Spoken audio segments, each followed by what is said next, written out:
Alright guys, here is the roster and schedule in its current state.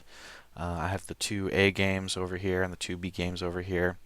According to the legend here, if your name is in green, that means that you've checked in with me and you've confirmed that you're going to be able to make the game. Lexinator, I need to talk to you about whether or not if you're 100% sure and if you're going to be able to make this later game at 9:30 Eastern, but I did pencil you in as green for the time being. If you're in yellow, I've either forgotten if we've discussed your availability, or we haven't had a chance to chat yet. So please let me know as soon as possible in the subreddit somewhere, or message me directly, or however. But just make sure that your name eventually gets in green so that we have everyone down. Over here I have the Song Clan in orange. Reason being, I know that they've practiced on their own before, so I'm going to kind of let them call their own shots for this particular game, who they want in, out. I don't think any of them have microphones that I know of, but that might change within the next. I'm not sure if they just haven't hooked it up or whatever, but if one of you guys could please get with me and just let me know what your status is for that game, I'll be able to put you down in green as well, but I will let you organize yourself if that's what you prefer to do.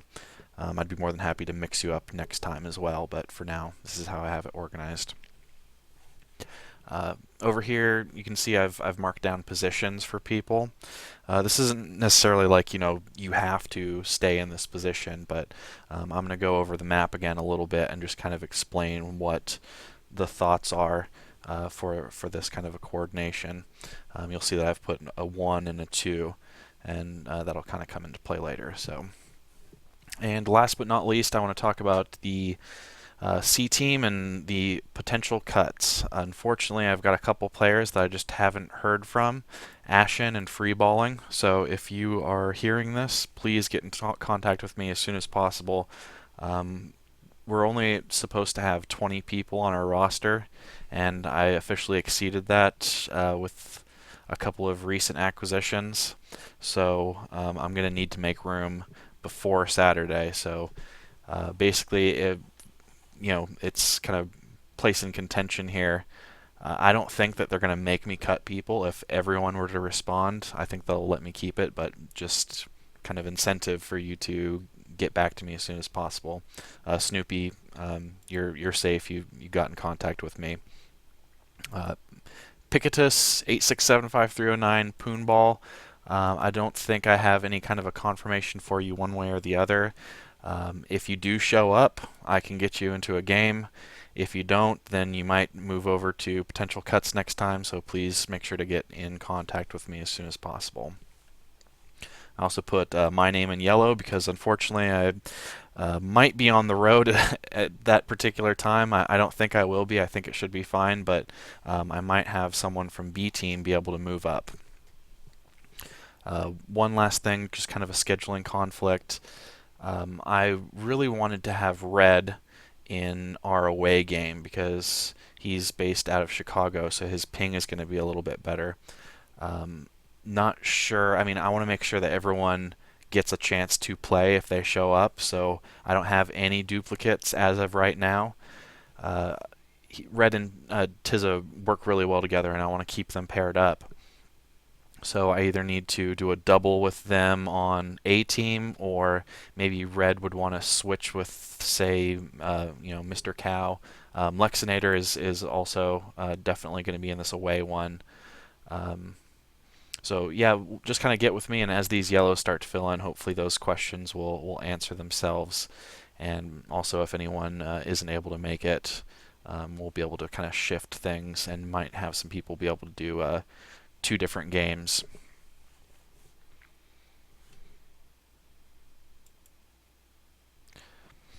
So I've got this map up here again. You can see I've changed it a little bit from last time. I went ahead and kept A as attacker instead of offense, just because A and D look so similar. But honestly, I mean, whatever. Naming doesn't matter. I'm going to talk a little bit about each position and kind of draw a little bit to show you some ideas of different plays we can be trying to execute. So the D1 position, if you were assigned to D1, If you were either D1 or A1, I tried to make sure you had a microphone because you're going to be in a kind of a leadership position. D1 is going to be the one responsible for calling out whenever the flag gets captured. They need to call out which way they're going and be really diligent about it. So you guys are just have to be chatty Cathys. Everyone else is going to depend on you cueing them where to go. So you're almost, think of yourself as team captain. You're kind of the brains of the operation. D2 is going to be directly assisting D1. The D2 person will try to consistently be the button man, and that's buttons for mid and also here.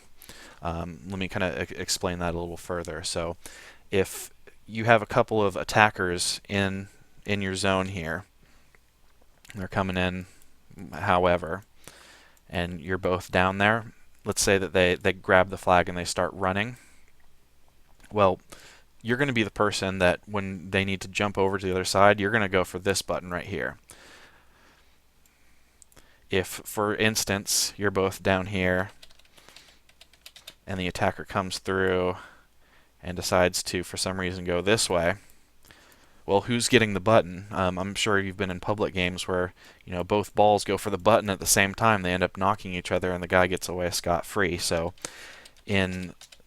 just as a rule of thumb, whoever's playing D1 will be the chaser, and D2 will be the button man.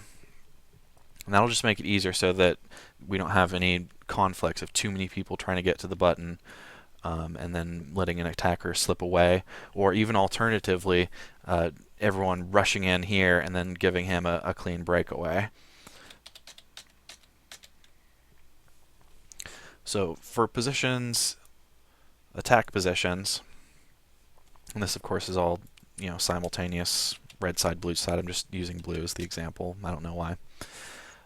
I've put you as your position actually down here instead of up here, even though this is where you're going to be executing your attack.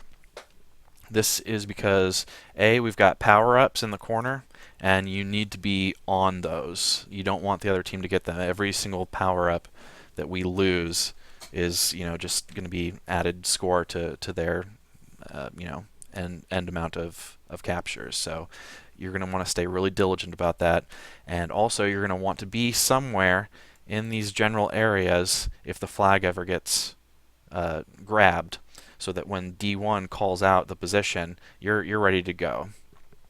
So consider this whole sort of these sections over here your ground that you need to cover. Eventually you'll be able to come in here and start using the boosts to create a capture of our own, but primarily, I mean, even though your name is attacker, if we're in a defensive posture as a team, then you need to be thinking like a defender. You need to be blocking off as much of choke points as you can, trying to keep them contained, so that D1 and D2 can meander over and pop him. So A1 also will have an kind of leadership role. I've also tried to make sure that they always are the person with the microphone. If anyone doesn't have a microphone, they're going to have to be put into A2. A1 is going to be assessing the situation around the enemy flag. So if they came over and on their way up picked up a rolling bomb, then they're going to let A2 know, hey, I'm going in with the rolling bomb. Just kind of stay out of my way for now. I don't want you in here crowding my space. And A2 can possibly sit on the button. He could be looking for power-ups. He could be just kind of sitting in here making sure that there's no captures coming up or any breakaway flags coming this way. There's lots of different things he could be doing. Another really important one is let me clear my edits here. They have a power-up right here, the same as we do. If you can manage to just kind of sneak in here and wait, you can steal that power-up, and that could possibly devastate their entire defense, especially if it's like a tag pro. If you get another if a rolling bomb, even juke juice, You never know what you're going to be able to do, and it prevents them from having that opportunity to come do it to us. So overall, the people in 2 positions, you're going to need to start thinking about buttons and power-up stealing. Um, One kind of option that we also have with the D players is, if, let's say, things are all quiet in our base, all the action is going up on over here. D1 can say, hey, D2, go sit on the button for me. I'm going to run through and just make a mad grab at it with the attacker guys. So we temporarily have a 3 offense, 1 defense strategy with the sole intention of defense kind of being a mad grab. He might get lucky, he might not, but he'll be back in position to be defense just for a moment. So that's one thing we can kind of practice. That'll always be situational. Speaking of situational, when we first start the game, we'll be able to see the 2 power-ups. So it might be worth it to let the attackers get that, open up the button, and just have them go through. If let's say they're 1 rolling bomb and 1 tag pro, and we just want to like go for a quick capture, D2 sits on the button, A1 grabs that, goes. They coordinate it, and then they attack at the same time. At that particular moment, both the defenders will still be in the base, and they'll be able to come get the, of course, impending attackers from the other team.